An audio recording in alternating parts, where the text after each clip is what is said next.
আলু পোস্ত বানাবো। আলু দেখো ডুমো ডুমো করে কেটে নিয়েছি, একটু ছোটো সাইজ, ডুমো ডুমো ছোটো সাইজটা। আমরা যেমন বাঙালা করে খাই একটু শুকনো, আলুটা ছোটো কাটা, এরকমভাবে করব আমরা যেভাবে খাই। আর ঘটি বাড়িরা একটু মানে মাখা মাখা অবস্থায় ওরা খায়, একটু ঝোলা ঝোলা থাকে। তো যাই হোক, আমি দেখো আলুগুলোকে ছোট ছোট করে কেটে নিয়েছি।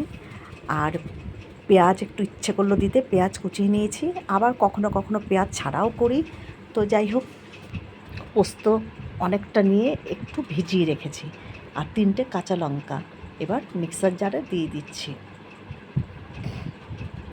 পোস্তটা একটু বেশি করে দিলে খেতে দারুণ সুস্বাদু হয়। তো যাই হোক, আমিও পোস্ত অনেকটা পরিমাণে নিয়েছি। আর দেখেছো তো আমার এখানে অনেকটাই আলু আছে।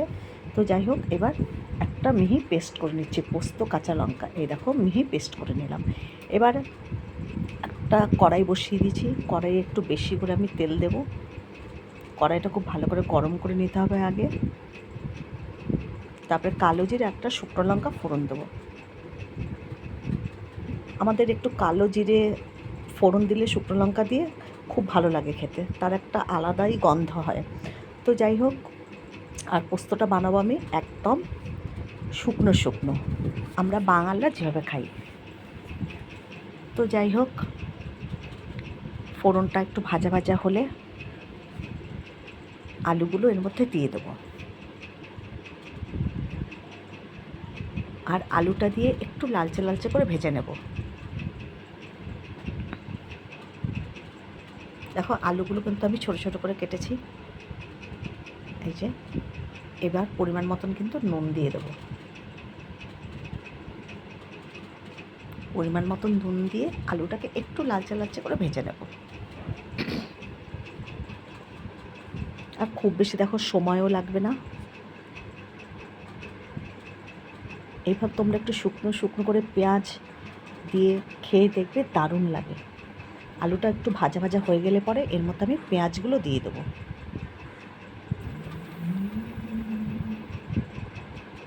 পেঁয়াজটা আগে আমি দিইনি। আর আমি একটু হলুদ, সামান্য একটু হলুদ ব্যবহার করেছি। তোমাদের যদি হলুদ দিতে না ইচ্ছে হয়, নাই বা দিলে, তো আমি একদম সামান্য একটু হলুদ দিয়েছি। তো আলুটা ভাজা ভাজা করে নিচ্ছি আগে। আলু ভাজা দেখো প্রায় কিন্তু হয়ে এসেছে। ভাজতে গিয়ে যেন আলু আবার না পুড়ে যায়, সেইভাবে কিন্তু ভাজতে হবে। তো আলুটা দেখো ভাজা হয়ে গেছে। এবার আমি ওপর দিয়ে পেঁয়াজ, তোমরা কিন্তু সোমবার যখন দিয়েছো তখনও দিতে পারো, আমি তখন দিইনি। এখন আমি আলুটার সঙ্গে পেঁয়াজ দিয়ে দিয়েছি। এখন আলু আর পেঁয়াজ কিন্তু খুব ভালোভাবে ভেজে নেবো। দেখো অনেকটাই নরম হয়ে গেছে পেঁয়াজটা, আলুও কিন্তু প্রায় হয়ে গেছে ভাজা।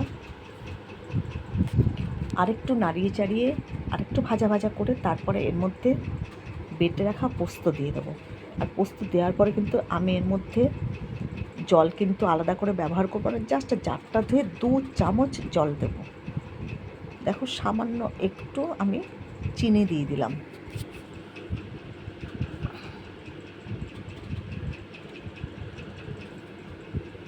আলু পেঁয়াজ কিন্তু ভাজা হয়ে গেছে, দেখে বুঝতেই পারছো তোমরা। এবার আমি বেটে রাখা পোস্তটা এর মধ্যে ঢেলে দেবো। খুব সুন্দর করে কিন্তু আলু পেঁয়াজ ভাজা হয়ে গেছে। আর তোমরা একটু ঝাল ঝাল খেলে ঝাল ঝাল বানাবে। আমার কাঁচা লঙ্কাগুলোতে বেশ ঝাল আছে, তার জন্য 3 থেকে 4টে আমি লঙ্কা দিয়েছিলাম। দেখো পোস্তটা এর মধ্যে দিয়ে দিচ্ছি। এবার খুব ভালো করে নেড়ে চেড়ে কিছুক্ষণের জন্য রেখে দেবো। কিছুক্ষণের জন্য আমি একটু ঢাকা চাপা দিয়ে রেখে দেবো। আর দেখবে পরে তোমাদের দেখাচ্ছি, একদম ঝরঝরে করে নামিয়ে দেখাবো। দেখতে পাচ্ছ, দেখে বুঝতেই পারছো প্রায় হয়ে এসেছে। আর একদম শুকনো শুকনো আছে। আর একটু শুকনো করে আমি নামিয়ে নেব। একটু নুন দরকার ছিল, তাই উপর দিয়ে আবারও একটু নুন দিয়ে দিলাম। এখন নামানোর সময় সামান্য একটু চিনি দিতে পারো, আমি একটু আগেই চিনিটা দিয়ে দিয়েছি। আর আমি একটু ঝাল ঝাল করেই বানাচ্ছি। আর এখন আমি কাঁচা লঙ্কা দিচ্ছি না। দেখো পেঁয়াজ দিয়ে আলু পোস্ত একেবারে রেডি, একদম ঝরঝরে। আর দারুণ লাগে খেতে, দারুণ। তোমরা এভাবে বানিয়ে খেয়ে দেখো, দারুণ লাগবে। শুধু এই দিয়েই ভাত খেয়ে নেওয়া যাবে।